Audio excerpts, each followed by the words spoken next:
சிம்மராசி அன்பர்களே, சிம்மராசி அன்பர்கள், நான் சொல்லக்கூடிய விஷயத்தை இந்த வீடியோ ஸ்கிப் பண்ணாமல் பார்த்தீங்கன்னா உங்களுக்கு ரொம்பவே நல்லதுன்னே சொல்லலாம். இந்த வீடியோவில் நான் சொல்லக்கூடிய விஷயத்தை ஸ்கிப் பண்ணாமல் நான் சொல்லக்கூடிய மந்திரத்தையும் சரி, நான் சொல்லக்கூடிய பரிகாரத்தையும் சரி, கண்டிப்பாக அதை வந்து ட்ரை பண்ணி பாருங்கள். ₹1 செலவு கிடையாது. உங்களுடைய வாழ்க்கையை மிகப்பெரிய உச்சத்திற்கு கொண்டு செல்லக்கூடிய ஒரு முக்கியமான தருணமாக இந்த தருணத்தை நினைச்சுக்கோங்க. ஏன்னா சிம்மராசியை பொறுத்த வரைக்கும் இப்போ ஒரு சூப்பரான திசை. இந்த திசையில் நீங்கள் எந்த இடத்துல நீங்கள் போய் கால் வச்சாலும் அது வளர்ச்சிக்கான பாதை. ஒரு சில தலங்கள் இருக்க தான் செய்யும். நிறைய பேர் இப்போ அதை தான் இருந்திருப்பீங்க. ஒரு எக்ஸாம்பிளுக்கு சொல்லணும் அப்படின்னா, ஒரு தொழில் தொடங்கணும்னு ஆசைப்படுறவங்க ஒரு செங்கலை எடுத்து வச்சிங்க அப்படின்னா கோட்டை கட்டக்கூடிய நேரம். நீங்கள் கடன் வாங்கி கட்டுறீங்க, நிறையா சிக்கல்களில் இருக்கீங்க, அதெல்லாம் தூக்கி அந்தான போடுங்க. ஸ்டெப் எடுக்கிறது நடக்கும். அந்த மாதிரி ஒரு தருணம். அதை எப்படி தடை இல்லாமல் பண்ணலாம், அதில் என்னெல்லாம் உங்களுக்கு பாசிட்டிவ் இருக்க போது, என்னெல்லாம் நெகட்டிவ் இருக்க போது, எந்தெந்த விஷயங்களும் உங்களுக்கு தடை ஏற்படும், எந்தெந்த விஷயத்தில் நீங்கள் கொஞ்சம் பார்த்துருக்கணும் அப்படிங்கிற எல்லா விஷயத்தையுமே இந்த வீடியோவில் சொல்ல போகிறோம். ஒரு அருமையான ஒரு காலகட்டம் இது. கடவுள் உங்களுக்காக கொடுத்த ஒரு முக்கியமான நேரம்னு கூட நீங்கள் இதை வச்சுக்கோங்க. இந்த 10 நிமிஷத்தை ஸ்கிப் பண்ணாதீங்க. இதில் ஒன்றும் பெரிய பாதிப்புலாம் கிடையாது. இப்போ நான் சொல்லக்கூடியது பொது பலன். நிறைய பேருக்கு தனிப்படையான ஜோதிடம் பார்க்கணும்னு ஆசை இருக்கும். கீழே ஃபோன் நம்பர் கொடுத்துருக்கேன். பிரபல ஜோதிட நம்பர் தான். நிறைய அரசியல் பிரமுகர்களும் நிறைய சினிமா துறையில் இருக்கிறவங்களும் இவங்ககிட்ட தான் ஜோதிடம் பார்த்துட்டு இருக்காங்க. ஒரு நம்பர் கீழே இருக்குது. ஜஸ்ட் நீங்கள் வந்து கால் பண்ணி உங்களுடைய பிரச்சனைகள் எதுவாக இருந்தாலும் சொல்லி தீர்த்துக்கலாம். சரி, இப்போ இந்த ராசினருக்கு, இந்த சிம்ம ராசினருக்கு வாழ்க்கையில் மிகப்பெரிய உச்சத்தை தொடரக்கூடிய ஒரு நேரம். சார், வாழ்க்கையில் குறிப்பிட்ட இடத்துல நீங்கள் வந்து ஒரு உச்சத்தை தொட்டுட்டீங்க அப்படின்னா அந்த இடத்துல கிட்டத்தட்ட ஒரு 40-50 வருஷத்துக்கு அப்படியே அதே இடத்துல வந்து செட்டில் ஆகிக்கலாம். அதற்கு பிறகு அந்த இடத்துல நீங்கள் இறங்க தேவையில்லை. உங்களோட மகனையோ பேரனையோ அப்படியே மகன் பேரன் அப்படின்னு வம்சாவளியோ அந்த இடத்த மறுபடியும் கொண்டு வந்து அழகு பார்க்கலாம். ஸோ அந்த மாதிரி ஒரு தருணம் அமையக்கூடிய ஒரு காலகட்டம். அதாவது ஒருத்தர் வந்து ஒரு எக்ஸாம்பிளுக்கு ஒரு உயரிய பதவியில் நீங்கள் வந்து போஸ்டிங்கில் உட்காந்துட்டீங்க, ஓகேவா, ஓரளவு சம்பாரிச்சுக்குவீங்க. அந்த போஸ்டிங்லேருந்து நீங்கள் வெளியே வரணும்னு அவசியம் இல்லை.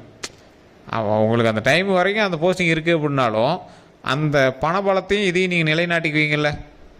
ஸோ அந்த மாதிரி உங்களுடைய ஒரு ராஜ்யத்தை உருவாக்குவதற்கான ஒரு காலகட்டம், உங்களுடைய அரண்மனையை உருவாக்குறதுக்கான ஒரு காலகட்டம். அரண்மனைக்குள்ளே போகிறது எவ்வளோ கெத்தாக இருக்கும். அரண்மனைக்குள்ளே போய் உட்காந்துட்டிங்கன்னா அது ஒரு வம்சாவளியாக வர ஆரம்பிச்சிடும். ஸோ அந்த மாதிரி ஒரு காலகட்டம், அதை உருவாக்குவதற்கு ஒரு அருமையான ஒரு பொக்கிஷமான காலகட்டம். இப்போ நீங்கள் வணங்க வேண்டிய ஒரு முக்கியமான தெய்வம், இதுக்கு மேலே தான் உங்களுக்கு பாயிண்ட்டு. இதெல்லாம் நீங்கள் நல்லா கேட்டு தெரிஞ்சுக்கோங்க. நரசிம்மர் வழிபாடு எல்லாருக்கும் தெரியும். நரசிம்மர் வழிபட்டீங்க அப்படின்னா நல்லது அப்படின்னு தெரியும். சிம்மராசிக்காரர்களுக்கும் நரசிம்மருக்கும் நிறையா தொடர்பு இருக்குன்னு எல்லாருக்குமே தெரியும். லக்ஷ்மி நரசிம்மரையும் உங்களுக்கு தெரியும். அஹோபில லக்ஷ்மி நரசிம்மர்னு ஒன்று இருக்காங்க. அஹோபில லக்ஷ்மி நரசிம்மர்னு நீங்கள் வழிபாடு பண்ணுங்கள். அஹோபில நரசிம்மர் அப்படிங்கிறது ஒரு மிகப்பெரிய நரசிம்மர். நீங்கள் சால கிராம கல்லில் செய்யப்பட்ட நரசிம்மர்லாம் நீங்கள் நிறைய இடத்துல கேள்விப்பட்டிருப்பீங்க. இந்த அஹோபில நரசிம்மர் அப்படிங்கிறது 9 வகையில் நரசிம்மர் வந்து வணங்குவாங்க. அதில் இந்த அஹோபில நரசிம்மர் அப்படிங்கிறதே ஒரு வகையான நரசிம்மராக நீங்கள் வந்து வணங்குவீங்க.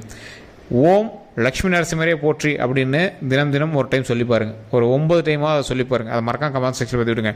அதே மாதிரி ஓம் அஹோபில லக்ஷ்மி நரசிம்மரே போற்றி அப்படின்னு நீங்கள் வழிபட்டாலும் நல்லதான். ஆனால் என்ன ஒன்று அப்படின்னா, ஓம் அஹோபில நரசிம்மரேன்னு ஒரு டைம் வணங்கிக்கோங்க. ஓம் லக்ஷ்மி நரசிம்மரே அப்படின்னு ஒரு டைம் வணங்கிக்கோங்க. இது ரொம்ப நல்லது. இதை நான் ஏன் சொல்கிறேன் அப்படின்னா, அஹோபில லக்ஷ்மி நரசிம்மரேன்னு சொல்கிறத விட ஓம் லக்ஷ்மி நரசிம்மரே போற்றி, ஓம் அஹோபில நரசிம்மரே போற்றி அப்படின்னு ஒரு 9 டைம் நீங்கள் வந்து தினம் உச்சரித்து பாருங்கள். நீங்கள் இதுக்காக ஒரு 10 செகண்ட் செலவு பண்ணிங்கன்னா போதும் சார். உங்களோட லைஃப்பில் நீங்கள் ஒன்றும் பெரிய செலவெல்லாம் பண்ண தேவையில்லை. அதே மாதிரி எந்த ஒரு பெருமாள் கோவில் பக்கத்தில் இருந்துச்சு அப்படின்னாலும் சரி, அங்கே போய் ஒரு 10 பேருக்காக தயிர் சோறு வந்து கொடுத்துருவாங்க. தயிர் சாப்பாடு நல்லா ஞாபகம் வச்சுக்கோங்க. தயிர் சாப்பாடு நீங்கள் எந்த கிழமை போகிறீங்க, சனிக்கிழமை போகிறீங்க, இல்லை எந்த நாட்கள் போனாலும் அது உங்களுடைய விருப்பம்.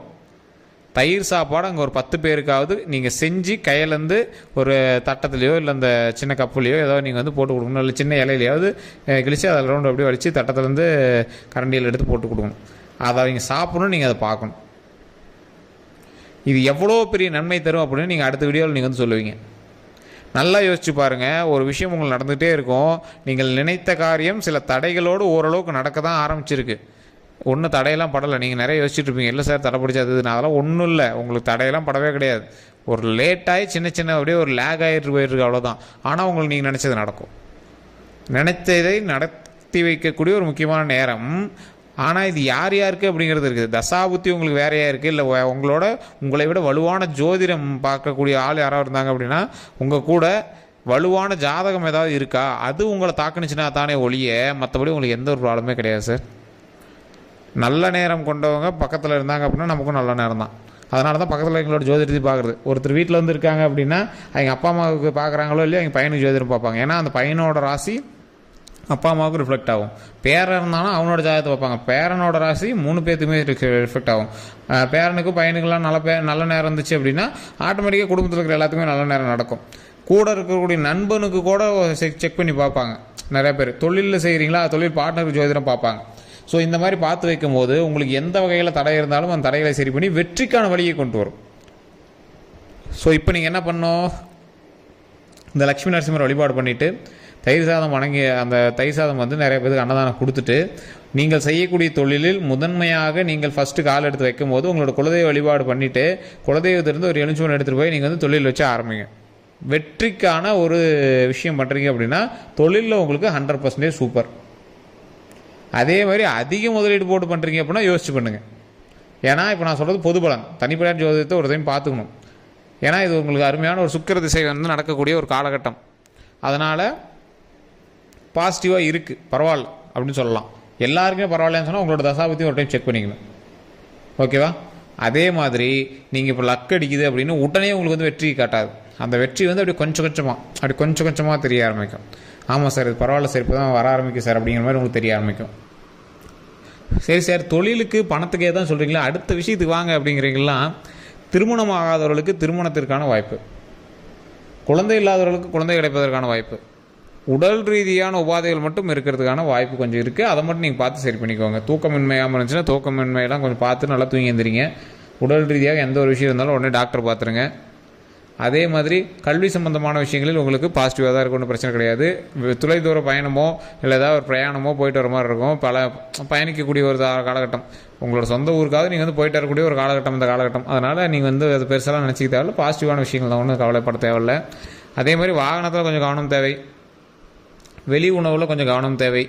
தூக்கமின்மை இல்லாமல் இருக்குது அப்படின்னா நல்லா தூங்கி எழுந்திரிங்க. உடல் ஆரோக்கியத்தில் ரொம்ப கவனமாக இருங்க. ரத்த ஓட்டம் சம்மந்தப்பட்ட விஷயத்தில் கொஞ்சம் கவனமாக இருங்க.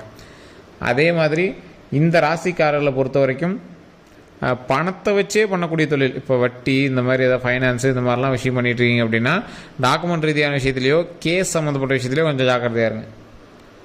ஸோ இந்த ராசிக்காரர்கள், சிம்ம ராசிக்காரர்கள் அதீத கோபம் இந்த காலத்தில் கூடவே கூடாது. உங்களோட தொழிலை கெடுக்கிறது இந்த மாதிரி விஷயத்தில் உங்களோட கோபம் வந்து வேலை காட்டுறதுக்கான வாய்ப்புகள் இருக்குது. அதனால் கோபத்தை மட்டும் குறைச்சிக்கோங்க. அதே மாதிரி உணவு சம்மந்தப்பட்ட துறையில் இருக்கிறவங்க, தொழிலையோ இல்லை துறையில் வேலை பார்த்துட்ருக்கீங்க அப்படின்னா சின்ன சின்ன விஷயங்கள்னால நீங்கள் மாற்றத்துக்கான வாய்ப்புகள் இருக்குது. அதை நீங்கள் கொஞ்சம் பார்த்து கொஞ்சம் கிளியர் பண்ணி வச்சுக்கோங்க. அந்த உணவுப் பொருட்கள் செய்கிறதுலையோ எந்த ஒரு மிஸ்டேக் இல்லாமல் கரெக்டாக வச்சுக்கோங்க. சில எப்படி சொல்கிறது, இது வந்து ஒரு வெரிஃபிகேஷனில் நீங்கள் இது பண்ணுற மாதிரி ஒரு, அதாவது கவர்மெண்ட் சம்மந்தப்பட்ட விஷயத்தில் சின்ன சின்ன ஃபைன் கட்டுற மாதிரி இருக்குது.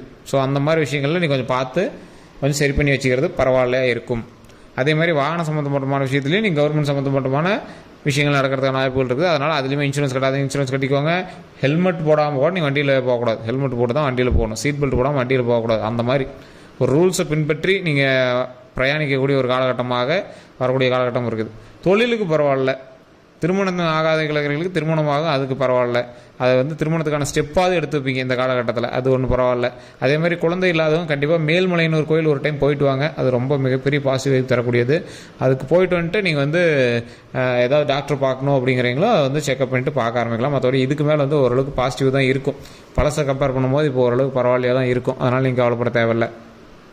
அதே மாதிரி நீங்கள் வந்து இப்போ யாருக்காவது நீங்கள் வந்து உதவி பண்ணணும், செக்யூரிட்டி கையெழுத்து போடணும், அந்த மாதிரி இருக்குது அப்படின்னா கவனமாக இருங்க.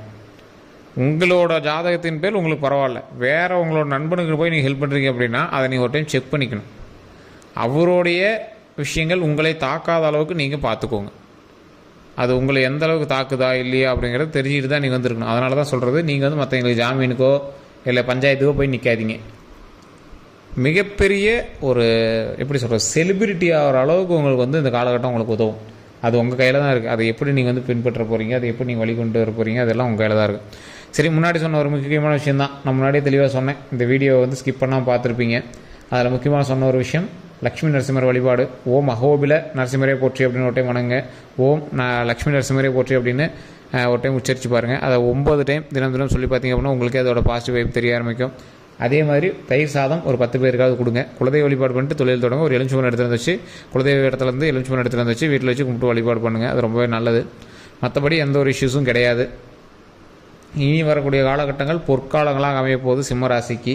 இப்போவே அதற்கான வழிகள் கொஞ்சம் கொஞ்சமாக தெரிய ஆரம்பிச்சிருக்கோம். இல்லை சார் அதற்கு ஒரு மாதிரி தான் இருக்குது அப்படின்னா நீங்கள் தனிப்பட்ட ஜோதிடத்தை கண்டிப்பாக பார்க்கணுன்னு அர்த்தம். சிம்மராசிக்கு பரவாயில்லையா இருக்குது. உங்கள் தசாபுத்தி பாதிக்குது அப்படின்னா உங்களுக்கு வேறு ஏதோ காரணங்கள் அப்படின்னு தான் அர்த்தம்.